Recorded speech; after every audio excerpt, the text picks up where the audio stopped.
സദസ്സിൽ ആളില്ലാത്തതുകൊണ്ട് മോട്ടോർ വാഹന വകുപ്പിന്റെ പരിപാടി ഗതാഗത വകുപ്പ് മന്ത്രി ഗണേഷ് കുമാർ റദ്ദാക്കിയിരുന്നു. എന്നിട്ട് പരിപാടിയിൽ നിന്ന് ഇറങ്ങിപ്പോവുകയും ചെയ്തു. പരിപാടി MVDക്ക് വേണ്ടിയിട്ട് കുറച്ച് പുതിയ വാഹനങ്ങൾ എടുത്തു.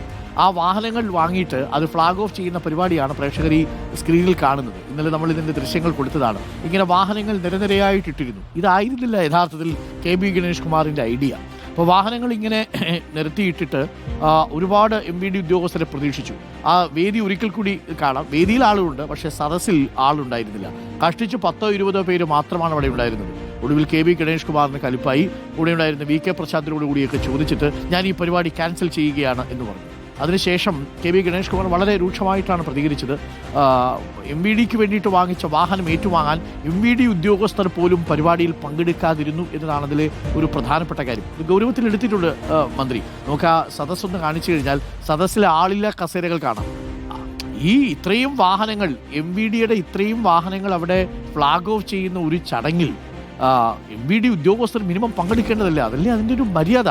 അപ്പോൾ പല MVD ഉദ്യോഗസ്ഥരും സ്വന്തം വാഹനങ്ങളിൽ ഇരിക്കുകയായിരുന്നു, AC ഇട്ടിരിക്കുകയായിരുന്നു എന്നൊക്കെയാണ് പിന്നീട് KB ഗണേഷ് കുമാർ പറഞ്ഞത്. എന്തായാലും ഇന്നിപ്പോൾ നടപടിയായിരിക്കുന്നു. സംഘാടനത്തിൻ്റെ ചുമതലയുണ്ടായിരുന്ന ഉദ്യോഗസ്ഥന് കാരണം കാണിക്കൽ നോട്ടീസ് നൽകിയിട്ടുണ്ട്. അസിസ്റ്റന്റ് ട്രാൻസ്പോർട്ട് കമ്മീഷണർ V ജോയിക്കാണ് നോട്ടീസ് നൽകിയത്. മറുപടി ലഭിച്ച ശേഷം തുടർ നടപടികൾ സ്വീകരിക്കാനാണ് ഗതാഗത വകുപ്പിന്റെ നീക്കം.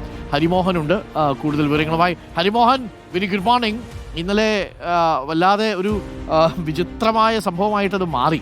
അങ്ങനെ സംഭവിക്കാൻ പാടില്ലാത്തതാണ്. മന്ത്രി പറയുന്നത് പോലെ തന്നെ MVD ഉദ്യോഗസ്ഥർ ആ സമയത്ത് ഈ വാഹനങ്ങൾ ഏറ്റുവാങ്ങുന്ന ആ സ്ഥലത്ത് ഫ്ലാഗ് ഓഫ് ചെയ്യുന്ന സമയത്ത് അവിടെ ഉണ്ടാവണം. MVDക്ക് കൊടുക്കുന്ന വാഹനങ്ങളല്ലേ. ഇപ്പോൾ ആ വാഹനങ്ങൾ MVDക്ക് കൈമാറിയിട്ടുമില്ലെന്നറിയുന്നു. നടപടി തുടങ്ങിയോ KB ഗണേഷ് കുമാർ? കലിപ്പിലാണോ മന്ത്രി? Good morning. Good morning Arun. മന്ത്രി എന്തായാലും ഇതിൽ നിന്ന് പിടുത്തം വിടാൻ ഒരു കാരണവശാലും തയ്യാറല്ല എന്നുള്ളതാണ് വ്യക്തമാകുന്നത്. അതായത് സംഭവം ഉണ്ടായി മണിക്കൂറുകൾക്കുള്ളിൽ തന്നെ ആദ്യഘട്ട നടപടി അല്ലെങ്കിൽ ആദ്യഘട്ട നീക്കം എന്നുള്ള നിലയ്ക്കാണ് ഈ കാരണം കാണിക്കൽ നോട്ടീസ് നൽകിയത്.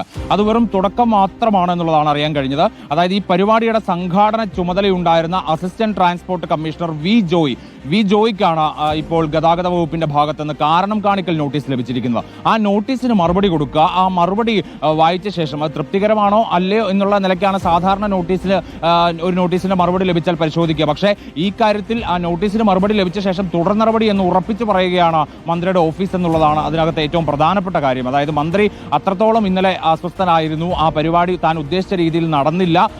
അവിടെ വന്ന് കണ്ട ദൃശ്യങ്ങൾ അല്ലെങ്കിൽ വന്ന് കണ്ട കാഴ്ചകളൊക്കെ തന്നെ മന്ത്രിയെ വലിയ രീതിയിൽ രോഷാകുലനാക്കി, പ്രകോപിതനാക്കി എന്നുള്ളതൊക്കെ നമ്മൾ കണ്ടതാണ്. അതിന്റെ അടിസ്ഥാനത്തിലാണ് ഇന്നിപ്പോൾ എത്രയും വേഗത്തിൽ തന്നെ നടപടി എന്നുള്ള നിലയ്ക്ക് ഈ അസിസ്റ്റന്റ് ട്രാൻസ്പോർട്ട് കമ്മീഷണർക്ക് കാരണം കാണിക്കൽ നോട്ടീസ് നൽകിയിരിക്കുന്നത്. ഇന്നലെ ഇതേ സംഘാടന ചുമതലയുണ്ടായിരുന്ന അസിസ്റ്റന്റ് ട്രാൻസ്പോർട്ട് കമ്മീഷണറെ ആ വേദിയിൽ വെച്ച് മന്ത്രി ശകാരിക്കുന്നതും നമുക്ക് ദൃശ്യങ്ങളിൽ നിന്ന് കാണാമായിരുന്നു. അതായത് പ്രധാനമായിട്ടും മന്ത്രി ചൂണ്ടിക്കാണിക്കുന്നത് രണ്ട് വലിയ വിഷയങ്ങളാണ്. ഒന്ന്, ഈ സദസ്സിൽ ആളില്ല എന്നുള്ളത്. അതായത് 2 അക്കം തികയ്ക്കാൻ വേണ്ടി കഷ്ടപ്പെടുന്ന ഒരു സദസ്സായിരുന്നു അത്.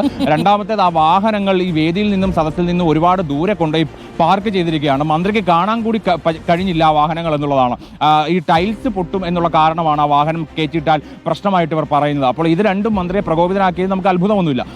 അതുകൊണ്ട് എന്തായാലും നടപടി ഇതിൽ ഒതുങ്ങില്ല എന്ന് ചുരുക്കം. അരുൺ, ഹരി, ഒരൊറ്റ കാര്യം കൂടി ചോദിച്ചോട്ടെ. ഇത് മന്ത്രിക്കിട്ട് പണി കൊടുത്തതാണോ, ഇത് വീഴ്ചയാണോ? എന്താ സംഭവിച്ചത്?